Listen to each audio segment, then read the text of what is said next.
The Greenbrier Ghost, a murder solved from beyond the grave. In January 1997, in Greenbrier County, West Virginia, a young woman named Zona Heaster Shue was found dead in her home. Her body was discovered by a young boy doing chores for her. She was laid out by her husband, Edward Shue, before the coroner arrived, fully dressed with a stiff high collar and scarf tightly tied around her neck. The local doctor initially listed her cause of death as everlasting faint, then changed it to childbirth, although she wasn't visibly pregnant. No one questioned it, except for her mother, Mary Jane Heaster. In the weeks following Zona's burial, her mother made claims that her daughter's ghost had appeared to her on 4 separate nights. Zona was communicating that she had been murdered by her husband after he flew into a fit of rage and broke her neck. Mary Jane was so insistent that officials finally agreed to exhume Zona's body.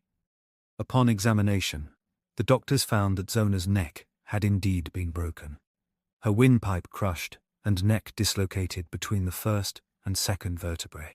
Edward Shue was arrested and put on trial for Zona's murder. Zona's mother testified under oath that her daughter had told her what happened from beyond the grave. The defense tried to discredit her, but her testimony held firm and was strikingly consistent.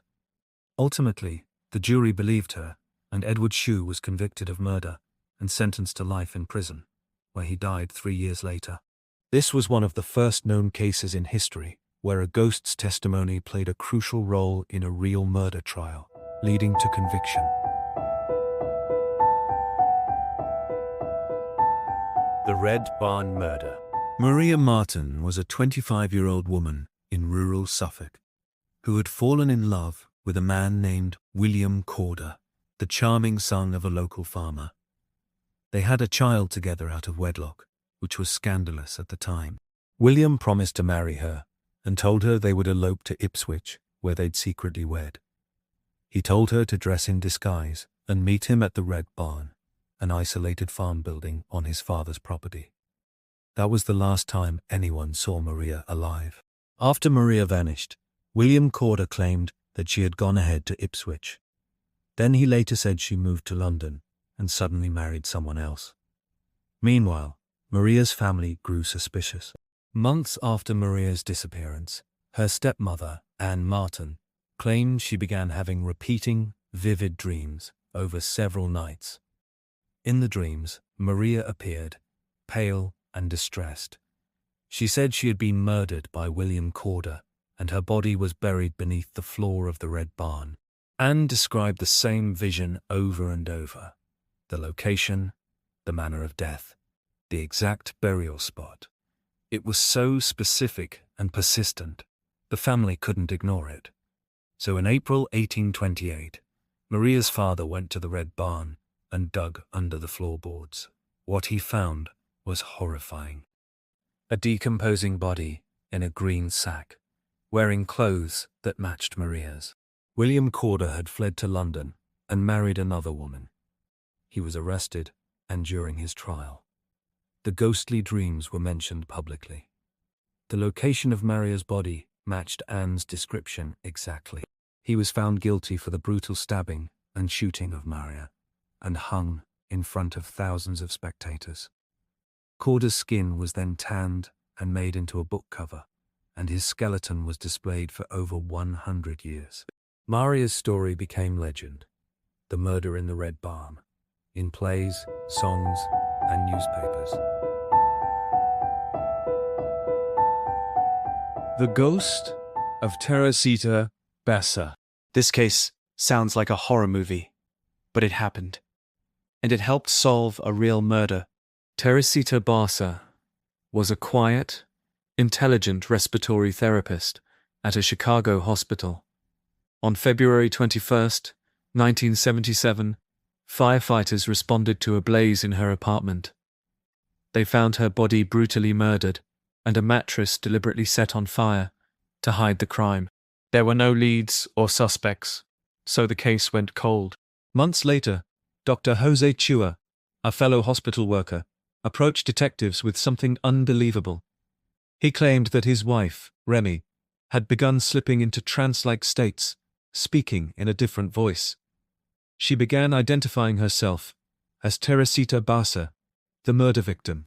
In one of these episodes, Teresita said through Remy, "The man who killed me is Alan Showery. He came to fix my television. He murdered me and stole my jewelry. Tell the police." Remy had never met Teresita, and she had no known connection to the suspect. But Jose, disturbed by how specific the name and details were, contacted detectives. Police followed up, and they were shocked to find that Alan Showery did work at the hospital with Teresita.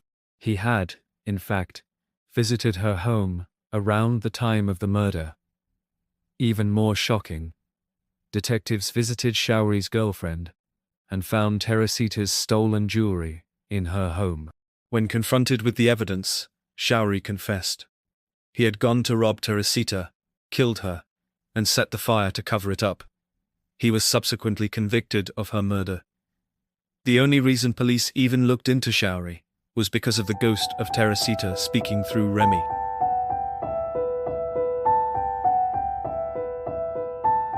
The Ghost of Lady Beresford. This story takes us back to Ireland in the 1600s, where a young woman named Nicola Hamilton grew up in a grand old house with her dearest friend, Lord Tyrone. They were close, like brother and sister. They often whispered about the afterlife and what might come after death. One night, they made a pact, a solemn promise. Whichever of us dies first must return to tell the other if there really is life after death. Years passed. Nicola married into wealth and became Lady Beresford, with children and title and land. Lord Tyrone became powerful in his own right. But the pact, the promise, was never forgotten. Then, one cold October early morning in 1693, Lady Beresford awoke, screaming, "He's dead! Lord Tyrone is dead!" He came to me. He stood at the foot of my bed. She said he looked exactly as she remembered, but pale, otherworldly, and he told her, "There is life beyond. I died just now at this moment, and I have returned, just as we promised." He told her she would marry well and have children, but she would die at the age of 47. Then, to prove he was no dream, he took her hand and burned her wrist with his ghostly touch. For the rest of her life, Lady Beresford wore a long black ribbon around that wrist. She would never let anyone see it. The years went on. Everything he said came true. She had children, her husband passed, she remarried. And then came her birthday, her 48th. She was joyful that day. She laughed as she told her friends, "I have outlived the ghost's prophecy. I am free." But that night, she grew strangely quiet, and in the early morning, she collapsed. Her son called the doctor. They cut the black ribbon from her wrist and found it twisted, black, and scarred, as if scorched by fire or frost. Then came the final blow. Her son checked the family records. She had been born a year later than she thought. She wasn't 48. She had actually just turned 47. And she died that very day. To this day, her story appears in law books and journals, passed down in ink and whispers, because sometimes the dead do keep their promises.